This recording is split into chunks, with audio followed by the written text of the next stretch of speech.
Saudara, puluhan warga korban bencana longsor yang menimbun belasan rumah di Kampung Cibatu Hilir, Kecamatan Cibadak, Kabupaten Sukabumi, Jawa Barat hingga saat ini masih bertahan di pengungsian. Berdasarkan data dari BPBD, sebanyak 79 jiwa baik warga yang terdampak maupun yang terancam saat ini mengungsi di tenda pengungsian Kemensos dan sementara sisanya mengungsi di rumah saudaranya. Pasca terjadinya longsor yang menimbun belasan rumah warga di Kampung Cibatu Hilir, Desa Sekarwangi, Kecamatan Cibadak, Kabupaten Sukabumi, Jawa Barat, hingga saat ini puluhan warga yang terdampak maupun yang terancam mengungsi di tenda pengungsian yang dibangun oleh Kementerian Sosial. Warga pun masih bingung sampai kapan akan bertahan di pengungsian. Sementara warga juga masih takut untuk kembali ke rumah karena longsoran kecil masih terus terjadi hingga saat ini.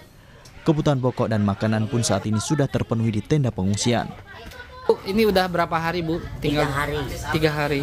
Sama siapa aja, Bu, di sini, Bu? Sama suami, sama anak. Berapa orang? 3 orang. Nah, emang rumahnya terancam atau terdampak, Bu? Terancam. Terancam. Dekat berarti longsoran? Iya, dekat. Nah, kenapa? Emang takut gitu atau di rumah atau seperti apa, Bu? Iya, takut. Takutnya malam kalau hujan itu takutnya longsor lagi. Makanya di sini. Berdasarkan data sementara dari BPBD, kerusakan rumah terus bertambah akibat longsor. Data yang tercatat ada 13 rumah yang saat ini tertimbun longsor. 6 rumah berada di zona merah dan 58 rumah lainnya terancam.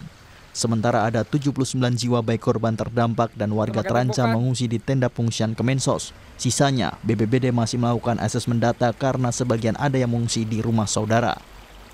Kita dibagi zonasi ya, yang rusak berat 13 unit, terus yang zona merah, yang zona merah itu 6 rumah ya, 6 rumah. Itu terdiri dari 10 kakak, 31 jiwa, dan yang terancam, yang tadi telah diketahui untuk yang terancam juga sekarang ini lagi di tempat pengungsian dengan kondisi hujan tadi sore. BPBD dan sukarelawan kebencanaan saat ini hanya membuka jalur saluran air di lokasi longsor untuk meminimalisasi longsor susulan dikarenakan hujan terus terjadi. Insan Maulana Firdaus, Kompas TV, Sukabumi, Jawa Barat. Kita akan tanyakan kondisi terkini dari longsor di Sukabumi. Ada jurnalis Kompas TV yang sudah bersiap, Insan Maulana di Cibatu Hilir, Kecamatan Cibadak, Sukabumi, Jawa Barat. Insan, selamat siang. Hujan deras ini masih terus mengguyur sejumlah daerah. Bagaimana kemudian di sana saat ini kondisinya? Apakah kemudian cuacanya juga masih terus mengalami hujan deras di sana? Ya, terima kasih Sisko dan juga saudara. Memang saat ini di lokasi bencana longsor, baik di tempat kejadian longsor maupun di pengungsian, masih terus hujan. Memang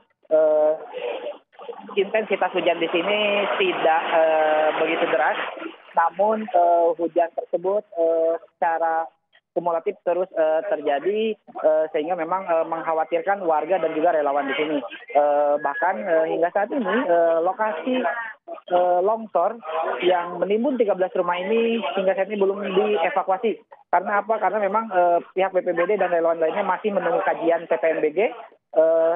Apakah nanti mungkin hasil dari kajian PPMBG, apakah rumah tersebut bisa dievakuasi atau direlokasi, dan hingga saat ini masih menunggu kajian. Sementara saat ini saya berada di lokasi pengungsian dan salah satunya yang tepat saya berdiri ini adalah lokasi posko kesehatan, di mana terpantau ada sejumlah warga yang mengungsi. Yang mengungsi itu baik dari yang terdampak maupun yang terancam saat ini mengungsi, dan sejumlah warga memeriksakan dirinya ke posko pengungsian karena memang ada mengalami beberapa keluhan sakit lah istilahnya. Dan memang di pengungsian sendiri sejumlah dapur umum, fasilitas umum pun telah didirikan. Seperti itu sih, So. Baik, untuk lokasi di pengungsian sendiri, apalagi kemudian yang masih dibutuhkan oleh para pengungsi yang ada di sana, mengingat juga untuk kondisi air dan juga dapur umumnya juga masih cukup terbatas. Di tengah tadi ada juga mengatakan bahwa cuaca ataupun juga kondisi di sana masih terus diguyur hujan. Ya, memang kalau dilihat dari lokasi pengungsian diri, sejumlah fasilitas umum dari dapur umum, posko kesehatan, WC umum hingga air bersih memang sudah ada, namun memang belum maksimal. Bahkan sampai tempat trauma healing atau tempat permainan anak-anak pun ada. Tapi di sini pengungsian di sini perlu diketahui oleh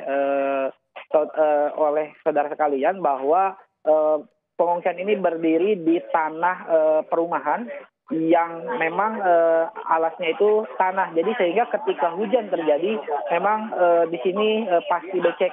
Namun hingga saat ini dari kemarin sampai sekarang pihak Kementerian Sosial, BPBD, Tagana dan lain sebagainya mengakali lahan tanah ini dilapisi menggunakan palet kayu sehingga untuk memberikan kenyamanan para pengungsi dan juga relawan untuk beraktivitas di lokasi pengungsian. Dan saat ini memang terpantau di lokasi pengungsian selain kebutuhan pokok untuk dewasa, untuk makanan, untuk obat-obatan, banyak juga para pengungsi yang membawa balita, bahkan sampai ada yang sedang hamil pun saat ini sedang melakukan pengungsian di sini. Sehingga memang kebutuhan-kebutuhan lain yang seperti kebutuhan bayi atau baby kit dan yang lain sebagainya saat ini memang masih terbatas dan para pengungsi masih membutuhkan seperti itu. Dan sisanya memang suplai makanan yang masih terbatas pun masih sangat perlu diperlukan di sini, begitu Sisko. Makanan dan keperluan bayi dan juga anak-anak ini sangat diperlukan mengingat meskipun instansi ataupun juga Kementerian Sosial dalam hal ini juga telah mengupayakan secara maksimal di tengah keterbatasan. Nah, kalau untuk aktivitasnya sendiri yang ada di sana seperti apa? Apakah kemudian ada sejumlah warga lebih dari 70 ini yang kembali untuk melihat kondisi rumah atau mengambil barang-barang dan juga apakah sudah bersosialisasi atau berkomunikasi soal relokasi? Ya, memang dari data BPBD di lokasi pengungsian ini terdapat 79 jiwa data sementara mengungsi di sini. Sisanya ada puluhan pengungsi lain yang mengungsi di rumah saudaranya. Saat ini memang aktivitas para pengungsi berjalan normal, yang misalkan kalau ada pengungsi yang bekerja, dia kembali bekerja, namun memang merasa kurang nyaman hingga saat ini. Dan ada beberapa pengungsi pun yang masuk dalam kategori terancam, mereka bolak-balik ke rumah untuk menyelamatkan barang-barangnya untuk dievakuasi ke rumah mereka. Dan beberapa perabotan pun saat ini ada yang diangkut ke lokasi pengungsian dan memang terlihat hingga siang ini banyak para pengungsi yang beraktivitas, bekerja, bertani, berkebun. Dan untuk sebagian para anak-anak saat ini sedang bermain di lokasi permainan trauma healing. Sehingga memang kalau dilihat dari lokasi pengungsian sendiri yang didirikan oleh Kementerian Kemensos, ini merupakan pengungsian terpadu yang satu-satunya yang bisa dimanfaatkan oleh para korban terdampak maupun terancam, begitu Sisko. Baik, aktivitas mulai kembali normal pasca longsor yang berada di Sukabumi dan juga berharap untuk warga di sana segera pulih dan juga khususnya anak-anak dapat menerima trauma healing. Terima kasih Insan Maulana yang melaporkan langsung dari Sukabumi, Jawa Barat.